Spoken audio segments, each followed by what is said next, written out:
Hello friend, कैसे हैं आप लोग। उम्मीद करते हैं कि बढ़िया होंगे। सबसे पहले आपको और आपके पूरे परिवार को हमारी तरफ से दुर्गा पूजा की हार्दिक शुभकामनाएं।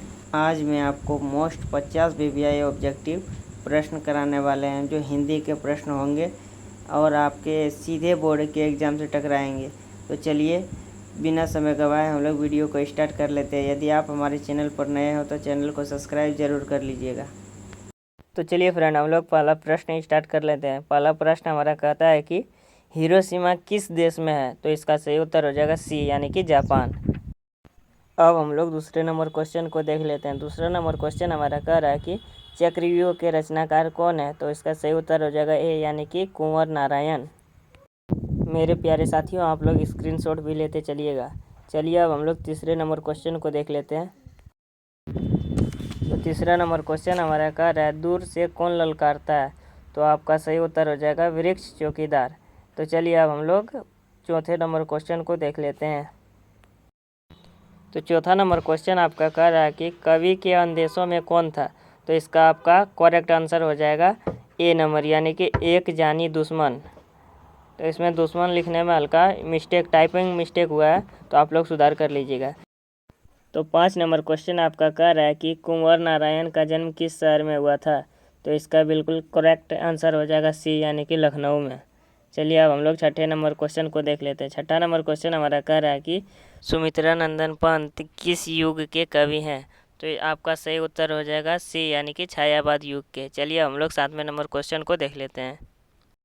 7 नंबर क्वेश्चन हमारा कह रहा है कि पंत को किस रचना पर ज्ञानपीठ पुरस्कार प्राप्त हुआ है। तो आपका सही उत्तर हो जाएगा इसका ए नंबर, यानी कि चिंदबरा। ठीक है, चलिए हम लोग 8वें नंबर क्वेश्चन को देख लेते हैं। 8 नंबर क्वेश्चन हमारा कह रहा है कि भारत माता शीर्षक प्रगीत पंत के किस काव्य संकलन से लिया गया है। तो आपका सही उत्तर हो जाएगा बी, यानी कि ग्राम्या। चलिए अब हम लोग 9वें नंबर क्वेश्चन को देख लेते हैं।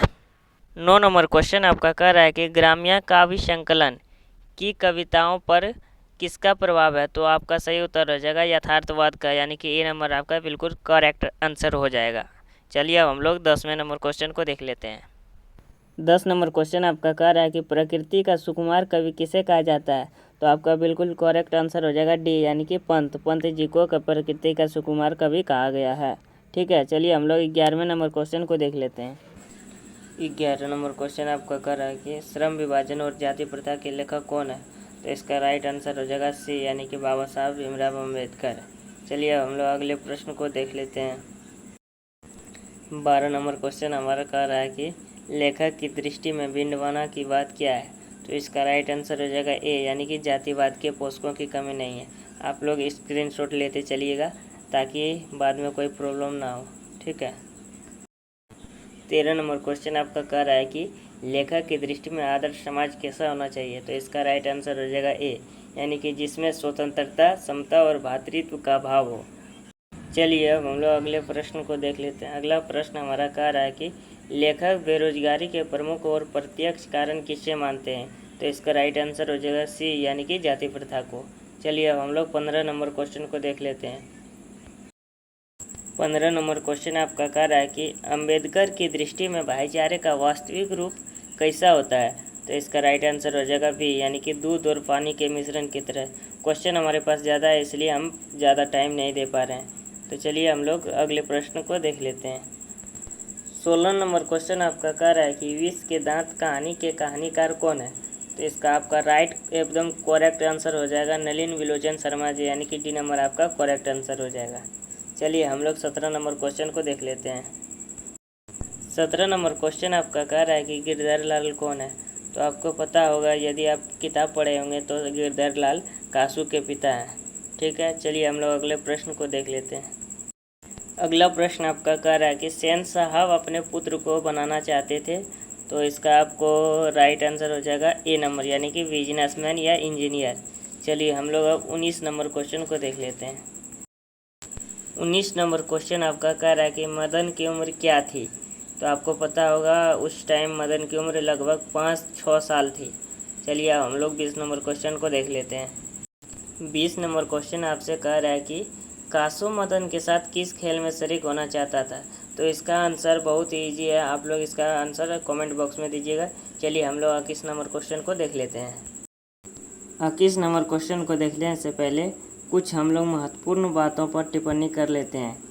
जैसे यदि आपको एग्ज़ाम से डर लग रहा है तो आपको डरने का कोई ज़रूरत नहीं है। आप हमारे द्वारा बताए गए सभी ऑब्जेक्टिव प्रश्नों को याद कर लीजिएगा और आप जहाँ भी पढ़ रहे होंगे उन सभी टीचरों के द्वारा दिए गए नोट्स का रिवीजन करते रहिएगा। चलिए हम लोग 21 नंबर क्वेश्चन को देख लेते हैं। मदन ने कासू के कितने दांत तोड़ डाले? तो इसका राइट आंसर हो जाएगा बी। चलिए हम लोग 22 नंबर क्वेश्चन को देख लेते हैं। तो 22 नंबर क्वेश्चन आपका कह रहा है कि गिरधर लाल किसकी फैक्ट्री में किरानी था? तो आपको पता होगा इसका राइट आंसर हो जाएगा डी, यानी कि सेन साहब जी की फैक्ट्री में गिरधर लाल किरानी था। चलिए हम लोग अब 23 नंबर क्वेश्चन को देख लेते हैं। 23 नंबर क्वेश्चन आपका कह रहा है कि सेन साहब किसके व्यंग्य से ऐंठ कर रह गए? तो आपको पता होगा सेन साहब जी पत्रकार महोदय के व्यंग्य से ऐंठ कर रह गए। तो आपका राइट आंसर हो जाएगा ए। तो चलिए हम लोग अब 24 नंबर क्वेश्चन को देख लेते हैं। 24 नंबर क्वेश्चन आपसे कह रहा है कि प्लेटों का संबंध किस देश से है? तो आपको पता होगा इसका डी नंबर राइट आंसर हो जाएगा यूनान से। चलिए हम लोग 25 नंबर क्वेश्चन को देख लेते हैं। 25 नंबर क्वेश्चन आपसे कह रहा है कि निर्वंश विधा का संबंध किससे है? तो इसका राइट आंसर हो जाएगा सी, यानी कि मानव विज्ञान से। चलिए हम लोग 26 नंबर क्वेश्चन को देख लेते हैं। 26 नंबर क्वेश्चन आपका कह रहा है कि वारेन हेस्टिंग्स था। तो इसका राइट आंसर हो जाएगा ए नंबर, यानी कि भारत का गवर्नर जनरल। ठीक है। 27 नंबर क्वेश्चन आपसे कह रहा है कि दारिस क्या है? तो इसका राइट आंसर हो जाएगा बी, यानी कि सोने का प्राचीन कालीन सिक्का। चलिए हम लोग अब 28 नंबर क्वेश्चन को देख लेते हैं। चलिए अब हम लोग जल्दी जल्दी सभी प्रश्नों को देख लेते हैं। 28 नंबर क्वेश्चन आपसे कह रहा है कि शाहनामा का रचना काल है? तो इसका राइट आंसर हो जाएगा बी नंबर, यानी कि 10वीं 11वीं सदी। 29 नंबर क्वेश्चन आपसे पूछ रहा है कि मुंडा किस देश की जाति है? तो आपको पता होगा मुंडा भारत देश की जाति है, इसीलिए इसका राइट आंसर हो जाएगा डी। चलिए अब हम लोग 30 नंबर क्वेश्चन को देख लेते हैं। 30 नंबर क्वेश्चन आपसे पूछ रहा है कि संस्कृत का अग्नि शब्द लैटिन में किस रूप में मिलता है? तो इसका राइट आंसर हो जाएगा सी। चलिए हम लोग 31 नंबर क्वेश्चन को देख लेते हैं। 31 नंबर क्वेश्चन आपसे कह रहा है कि सर विलियम जोन्स ने भारत की यात्रा कब की थी? तो इसका राइट आंसर हो जाएगा 1783 ईस्वी में, यानी कि डी इसका राइट आंसर हो जाएगा। 32 नंबर क्वेश्चन आपसे कह रहा है कि हकर्स थे? इसका राइट आंसर हो जाएगा ए, यानी कि वनस्पति वैज्ञानिक। चलिए हम लोग 33 नंबर क्वेश्चन को देख लेते हैं। 33 नंबर क्वेश्चन आपसे पूछ रहा है कि नाखून क्यों बढ़ते हैं कि निबंधकार कौन है? रे इसमें गलती से ऑप्शन गलत छप गया है। इसका सही उत्तर हो जाएगा आचार्य हजारी प्रसाद द्विवेदी जी। आप लोग अपने कॉपी में नोट कर लीजिएगा। चलिए अब हम लोग 34 नंबर क्वेश्चन को देख लेते हैं। 34 नंबर क्वेश्चन आपसे कह रहा है कि कौन सी रचना हजारी प्रसाद द्विवेदी जी की नहीं है? तो इसका राइट आंसर हो जाएगा बी, यानी कि माटी की मूर्तें। अशोक के फूल, तो अशोक के फूल, बाणभट्ट की आत्मकथा और हिंदी साहित्य का आदिकाल, ये सब तीनों हजारी प्रसाद द्विवेदी जी की रचना है। और माटी की मूर्तें ये हजारी प्रसाद द्विवेदी जी की रचना नहीं। इसका राइट आंसर हो जाएगा बी नंबर। ठीक है। 35 नंबर क्वेश्चन आपसे कह रहा है द्विवेदी जी ने निर्लज अपराधी किसे कहा है? तो आपको पता होगा इसका ए नंबर राइट आंसर हो जाएगा। चलिए 36 नंबर क्वेश्चन को देख लेते हैं। 36 नंबर क्वेश्चन आपसे कह रहा है कि कामसूत्र किसकी रचना है? तो आपको ये भी पता होगा यदि आप बुक पढ़े होंगे। तो इसका सी नंबर राइट आंसर हो जाएगा। चलिए अब हम लोग 37 नंबर क्वेश्चन को देख लेते हैं। 37 नंबर क्वेश्चन आपसे कह रहा है कि उत्तर भारत की विशेष स्थापत्य शैली को क्या कहते हैं? तो इसका राइट आंसर होगा डी नंबर, यानी कि नागर शैली। चलिए हम लोग 38 नंबर क्वेश्चन को देख लेते हैं। 38 नंबर क्वेश्चन आपसे कह रहे हैं कि नागरी लिपि शीर्षक निबंध के निबंधकार कौन है? तो आपको पता होगा इसका ए नंबर राइट आंसर हो जाएगा। 39 नंबर क्वेश्चन आपसे कह रहा है कि शिक्षक का अर्थ होता है? तो आपको पता होगा इसका डी नंबर राइट आंसर हो जाएगा, यानी कि मॉम। चलिए हम लोग 40 नंबर क्वेश्चन को देख लेते हैं। 40 नंबर क्वेश्चन आपसे कह रहा है कि महाभारत क्या है? तो आपको पता होगा इसका राइट आंसर हो जाएगा पुराण, यानी कि महाभारत पुराण है। चलिए अब हम लोग 41 नंबर क्वेश्चन को देख लेते हैं। 41 नंबर क्वेश्चन आपका कह रहा है कि किस देश के लोग बड़े बड़े नख पसंद करते हैं? तो इसका राइट आंसर हो जाएगा ए नंबर, यानी कि गोड़ देश के लोग बड़े बड़े नख पसंद करते हैं। चलिए हम लोग 42 नंबर क्वेश्चन को देख लेते हैं। 42 नंबर क्वेश्चन आपसे कह रहा है कि कौन छोटे नखों को पसंद करते हैं? तो इसका राइट आंसर हो जाएगा ए नंबर। चलिए अब हम लोग 43 नंबर क्वेश्चन को देख लेते हैं। 43 नंबर क्वेश्चन आपसे कह रहा है कि नगरी लिपि शीर्षक पाठ किस पुस्तक से लिया गया है? तो आपको पता होगा इसका राइट आंसर हो जाएगा बी, यानी कि भारतीय लिपियों की कहानी से लिया गया है। चलिए हम लोग 44 नंबर क्वेश्चन को देख लेते हैं। 44 नंबर क्वेश्चन आपसे कह रहा है कि मराठी भाषा की लिपि कौन सी है? तो इसका राइट आंसर हो जाएगा सी, यानी कि देवनागरी।